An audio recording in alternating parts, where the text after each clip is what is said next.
आसन संपर्कीय केतेक वक्तव्य। भारतर प्राचीन मुनि ऋषि साधु सन्त महात्मा महापुरुष महर्षिगण वैज्ञानिक आविष्कार कौन?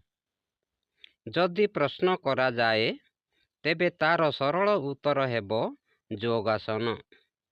समग्र विश्व रे योगासन को सर्वश्रेष्ठ व्यायाम बोली समस्ते मुक्त कंठरे स्वीकार करी अछंती।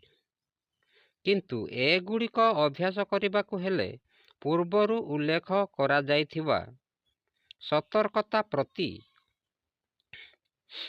अधिकरु अधिक ध्यान देबाकू हेब। तत्संगे संगे निम्नलिखित विषय वस्तु मध्य ध्यान देबाकू पड़िबो। एकरे आसन निजे निजे शिक्षा न करी कौनसी अभिज्ञ गुरुक निकटरू एगुड़िक शिक्षा करिबा आवश्यक। दुई रे प्रथमे आसन अल्प समय करिबाकू हेबो। एही समय को हठात वृद्धि न करी क्रमशः बढ़ाइबाकू पड़िबो। शीघ्र लाभ मिलिबा आशारे हठात समय बढ़ाई देले शरीर रे लाभ न होई क्षति ही होइथाए।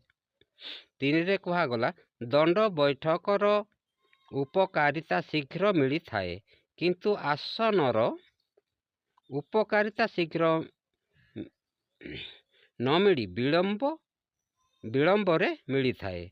एहार प्रभाव दीर्घकाल पर्यंत सूक्ष्म स्नायुमंडल रे प्रतिभात होइथाए।